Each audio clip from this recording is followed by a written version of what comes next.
Did anybody else watching episode 4 of Summer Hikaru Died suddenly have a sense of deja vu? Like, I feel like we've had this conversation before. Why are these guys panicking right now after seeing this little head?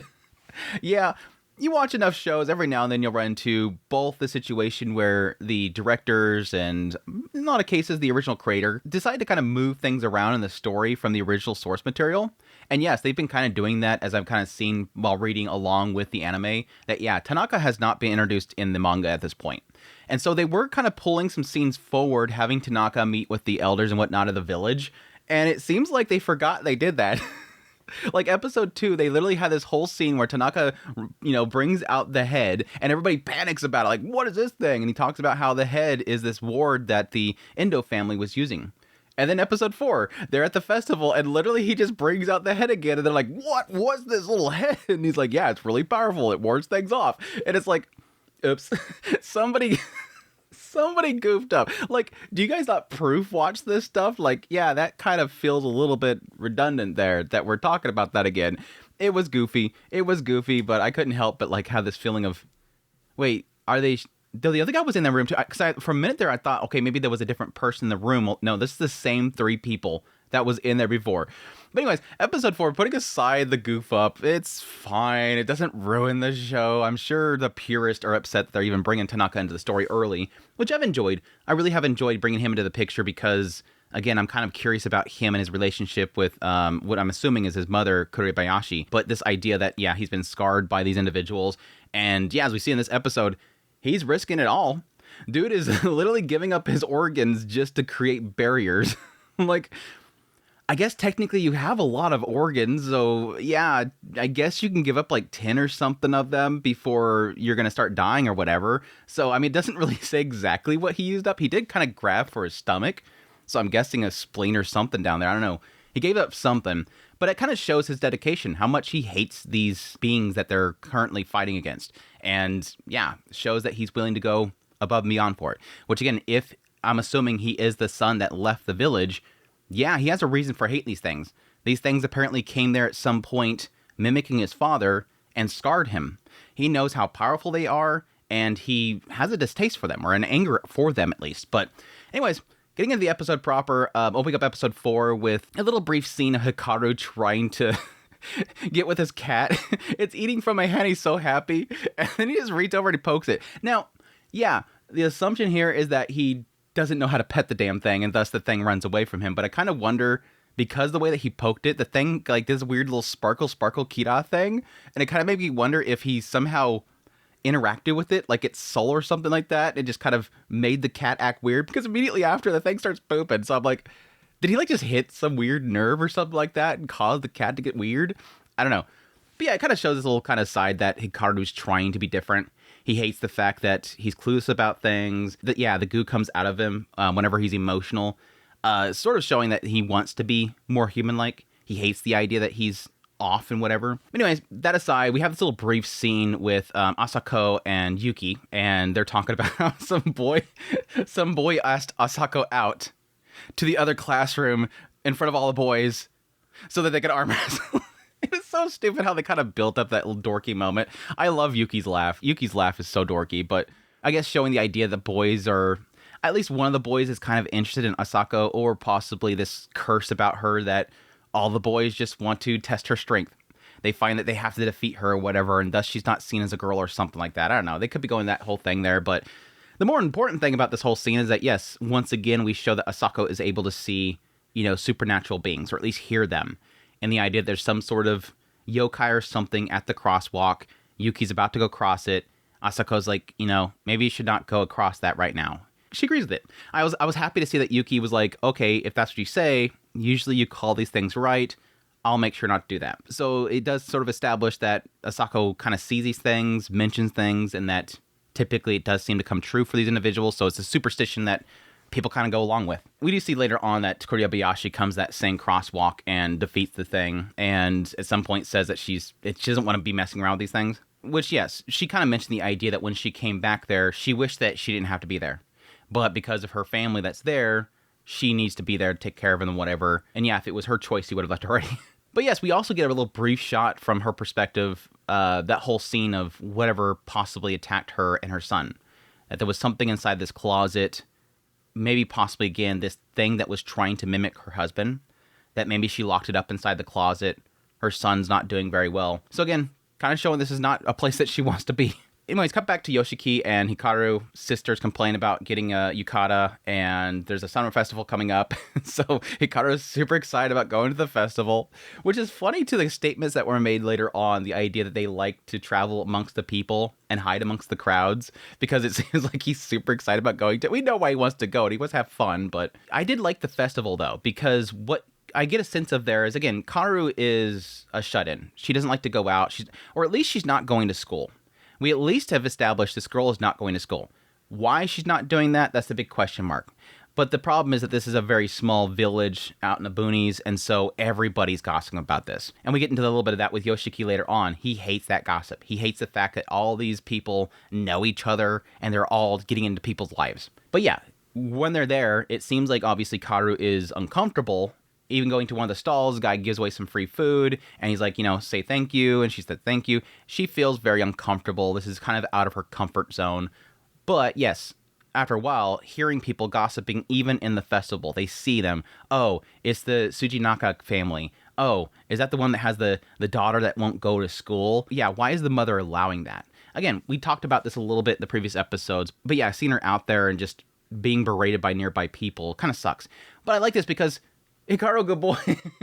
The biggest W of Hikaru in this entire series so far is this boy is just like, I think he sensed it.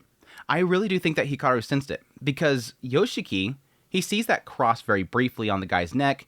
Obviously, probably why the guy ain't bickering about Karu being at his stall. This guy is not a local. He's coming into the area, and he's offering the free food to them. But Yoshiki's hearing this gossip, and it starts to kind of zoom in on him, and you hear like a little bit of disturbance. It's obviously him being kind of upset about hearing that, like he's getting annoyed. And again, this is exactly why he doesn't want to be in this town. I think right there, he's uneasy, and I think Hikaru probably picked up his anxiousness, because he jumps in there and says, hey, where's the shaved ice? Let's go over there and get the shaved ice. Grabs Karu's hand, and they just go darting off. I'm like, I think Hikaru knew that they were uncomfortable and just jumped in there. I'm like, big W Hikaru. It's like a good boy. It's a good boy. Like, let's get out of here. Let's have some fun. But yeah, that didn't last long, because they run over there to the actual shrine where the shaved eye is supposed to be, and there's a barrier up. Yeah, the barrier that Tanaka has put up, and he's not able to go in. He says very briefly in his mind that somebody erected a barrier who put this up, troublesome, and decided to tell him that he has to go to the bathroom just so that he doesn't have to go in there. But yeah, jumping over to Tanaka. Well, at first we have the elders. They're having a little meeting. A lot of stuff is revealed in this whole meeting, and a lot of it's really putting a massive sus on the elders of the village, that they're doing something here that they're probably not supposed to be doing. They're either playing with fire, or they're essentially feeding the fire, is where my mind starts to go towards. But yeah, they're talking about how it's a bad idea they put the endos in charge of it. Kohei, which was, again, Hikaru's father, he went and died, leaving his son to shoulder the burden. And obviously acknowledging that his son, Hikaru, he's still in school. Like, this is a young kid. He even went missing at some point for an entire week. Thankfully, he came back. But they're acknowledging here, it's probably because this ritual failed. They're acknowledging at this point, whatever ritual that Endo was doing, the father was doing, the family has been doing for generations, it seems like, it has failed. But the problem they're facing right now is Hikaru's so young, and, the father died. They don't even know how to do the ritual. Like, again, the Endo family has always been doing this ritual. They are the ones that this god, Uniki-sama, has never messed with. They've had this agreement with them forever. And again, this ritual was done by them. They know how to do it, and only they know how to do it. Apparently, it's passed down generation to generation. But also, Hajime in the group says that Kohei knew this would happen, said this whole thing wouldn't last. I'm starting to think, based on that comment, I have a feeling that Hikaru's father decided to purposely stop the ritual. I don't know why he would, because it seems like it would be putting him in danger, but I think he has chosen to end the ritual. Like, he probably knows the secret behind how the ritual is done, which I think a lot of it has to do with that head, that I think he's probably sabotaged the whole system just to release this being from what I'm assuming at this point is going to be captivity. He probably felt that this entire time they were trapping Uniki-sama. They weren't worshiping it. They were basically, again, feeding this fire, rather than playing with the fire. But anyways, yeah, one of the guys is drinking. They're, mad that he's not taking it seriously. He's questioning if this is even real to begin with. To which, yes, Toru says here, it's been bound to the town for 300 years. Again, right there, I think they're admitting that they're not blocking something. They're keeping something there. We're responsible for keeping it locked up. The whole village is in danger. And again, the ritual seems to be what was keeping that thing locked up there, and now it's able to get out of the mountain. But yeah, that's when Tanaka shows up. He's like, how could we trust this disrespectful boy that walks in with his shoes on? It's like, oh, I took my shoes off. He's got his toe hanging out there. Dude, by the way, missed opportunity. Tanaka should have been voiced by Kenjo Suda. No doubt. It would have been a really fantastic character for Kenjo Suda. But anyways, yeah, he comes in there, sits down, and again, we have a repeat of what he talked about with episode 2. He brings out the same head. They all get shocked about it again. He says that it wards off evil spirits again. The Endo family was using it for a ritual in the mountain, I'm sure, again. Well, in the second episode, it was more implying the idea that it has a high power to push against spirits or whatever, and that allow you to have access to the mountain or something like that. Here, he's pointing out that he thinks that the Endo family was using it. Which, yes, does make sense because in the second episode, what it was implying is that the fanny pack that he found, that was owned by Hikaru, and it was inside of that bag, which implied that Hikaru had brought the head up into the mountain before we know he dies, but that he gets lost up there for an entire week. Tanaka had found that. He found that in that pouch. That's how he knew about the head. My assumption here, because he says something effective that she found it rough too, talk about the head itself, that this head that's been used for so many generations. My assumption is that might be tied into that brief vision that we got. I'm thinking that this head belonged to the woman that was in that flashback, and that Unuki-sama was precious to her or something like that. And so bringing that head up there is almost a way of protecting yourself because it doesn't want to harm the head. That's what I'm kind of thinking. Again, that could lead to the idea of Kohei, the father of Hikaru, not liking this ritual because it's basically exploiting it and using something that it loves against it.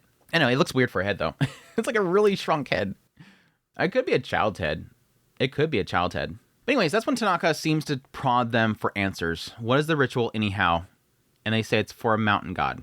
He says you have this festival, you have this ritual that you're doing. Like, what is all this stuff for? Is this festival for your so-called mountain god, too? He points out that, yes, Kubitachi, the village they're in, is pretty much attached to a lot of other communities and whatnot around them. But he's also noting that, like we've seen earlier with somebody from a nearby village coming in there, a lot of the other nearby communities and villages have churches. They don't have rituals and whatnot for this same being that they're currently in this festival for.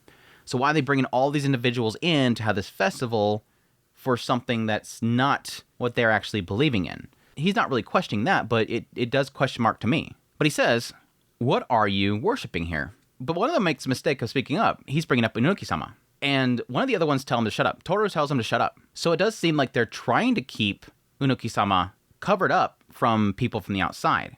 From Tanaka, at least. So that's kind of interesting there. But anyways, that's the point in which, yeah, the barrier gets hit and they decide to rush out there. Tanaka goes to the barrier. And again, it seems like the moment he touches it, he gets racked with pain. At first, when he gets racked with pain, I'm like, wait, so does he have something inside him? Is he similar to Hikaru? And the barrier hurts him too? But no, he mentions to the other guys that, yes, the thing, whatever it is that came down from the mountain, it was here. It's not here right now, but it was here at some point. And they're like, well, can you just put up another barrier? Hey, why don't you put up a barrier up around the entire city, the entire village? Wouldn't that work? That's when he admits that, yes, can't really do that because every single time he puts up one of these barriers, it costs him something. It costs him an organ. So I would think that, yeah, whenever he racked over in pain, that was probably his organ disappearing. It makes me wonder if he sacrifices it or he puts it up as collateral, and if the barrier's damaged, his organ's damaged. Not necessarily that every time he erects a barrier, he gives up an organ. Because again, he didn't kill over until he actually went back to the barrier and found the damage.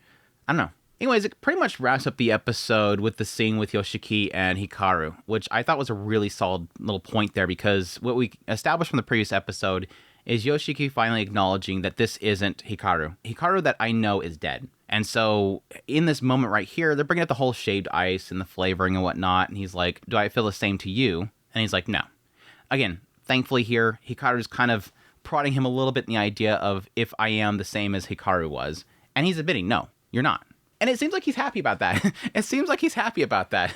But yeah, he asked him how he actually knew. You knew that I wasn't the real Hikaru. How'd you figure it out? The obvious answer there was that because we've been together for forever, yeah, I noticed the things that a lot of people don't notice. Again, it's like the whole mother being able to tell if their child is being possessed by something else. I know it's not you. What happened to my real son or whatever? Which is kind of a sad thing for Hikaru's mom, I guess, at least.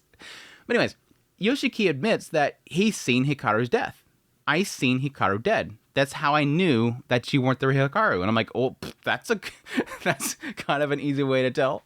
That yes, apparently when they reported that Hikaru was missing, Yoshiki, even though he wasn't supposed to, ran up to the mountains to look for Hikaru.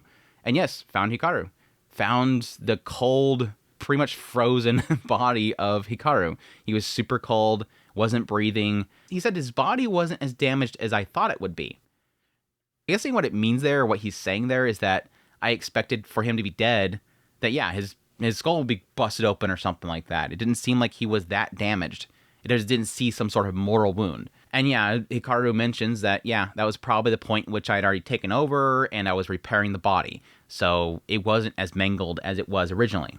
But anyways, he starts to panic, and it seemed like he blacked out, but apparently he didn't. He went all the way back home and apparently went to sleep for a couple days, and when he woke up, Hikaru was alive. There he was right there. And again, because Hikaru knew something was off about him.